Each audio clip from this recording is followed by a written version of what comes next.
কাল বিশ্বকাপ মিশন শুরু করছে বাংলাদেশ। হতাশা ব্যর্থতা ভুলে নতুন একটা দিনের নতুন প্রত্যাশা নিয়ে মাঠে নামতে চায় শান্তরা। অন্যদিকে ৭৭ রানে অল আউট হয়ে আসর শুরু করা শ্রীলঙ্কার জয়ের বিকল্প নেই। ডালাসে খেলা শুরু কাল সকাল ৬:৩০টায়। দেড় যুগ ধরে ভালোবাসার নিড়ে এসিআই পিওর সল্ট। জীবনের সবচেয়ে বড় শিক্ষক নাকি অতীত? বাংলাদেশ দলের জন্য কথাটা হতে পারে সবচেয়ে বড় অনুপ্রেরণার। যুক্তরাষ্ট্রের বিপক্ষে সিরিজ হারের অতীত থেকে শিক্ষা নিতে পারলে দারুণ কিছু হতেই পারে। হতাশায় নিমজ্জিত শ্রীলঙ্কা যেন এ মুহূর্তে বাংলাদেশের স্বস্তির প্রতিপক্ষ। অতীতে আমরা ভালো সিরিজ যায়নি বা ব্যাটাররা রান করেনি, বাট কালকে টোটালি একটা নতুন দিন। আমরা কেউই জানি না কে ভালো খেলবে বা কে দলকে জিতাবে। একাদশ নিয়ে খুব একটা ধারণা মেলেনি শান্তর কথায়। তাসকিন ফিরছেন অনেকটা নিশ্চিত।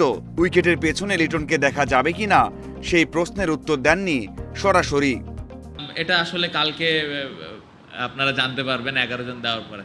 দলকে জেতানোর জন্য প্রস্তুত এবং সবার মধ্যে ওই অ্যাবিলিটিটা আছে, যে 15 জন এখানে আছে। সো যে শুরুটা করবে এবং যে যদি ব্যাটসম্যান যদি সেট হয়, তার দায়িত্ব থাকবে ও যেন খেলাটা শেষ করে আসে। বোলার যার ভালো দিন যাবে সে যেন ওই 4টা ওভার ভালোভাবে বল করে।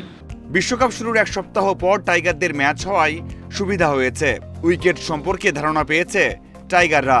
এই উইকেটটা নিয়ে আমার মনে হয় না খুব বেশি চিন্তা করার দরকার আছে। জাস্ট যার যেই ম্যাচ খেলার অ্যাবিলিটি আছে, যার যেই স্কিলটা আছে, ওই স্কিলের উপরে বিশ্বাস করে এক্সিকিউট করাটা খুব ইম্পর্টেন্ট। প্রস্তুতি ম্যাচে নেদারল্যান্ডসের পর শ্রীলঙ্কার বিশ্বকাপ শুরু হয়েছে প্রোটিয়াদের কাছে বাজে হারে। নিজেদের পারফরমেন্সের চেয়ে বেশি আক্ষেপ আছে উইকেট নিয়ে। তবে ভুল থেকে শিক্ষা নেয় মনোযোগ লঙ্কানদের। প্রথম ম্যাচে আমরা অনেক ভুল করেছি। ব্যাটারদের দায়িত্ব নিতে হবে। আমরা কাজ করেছি, কথা বলেছি। বাংলাদেশ পরিচিত প্রতিপক্ষ, জিততেই হবে আমাদের। কিছুদিন আগে ঘরের মাঠে শ্রীলঙ্কার বিপক্ষে সিরিজ হেরেছে বাংলাদেশ। 16 বারের মুখোমুখিতে বাংলাদেশ 5 ও শ্রীলঙ্কা জিতেছে 11 বার। পরিসংখ্যান, ফর্ম, কন্ডিশন যাই হোক না কেন, বাংলাদেশ শ্রীলঙ্কা ম্যাচ মানেই তো বাড়তি উন্মাদনা, প্রতিদ্বন্দ্বিতা। তাতে জমজমাট ম্যাচের আভাস পাওয়া যাচ্ছে। Mazharul Islam, independent news.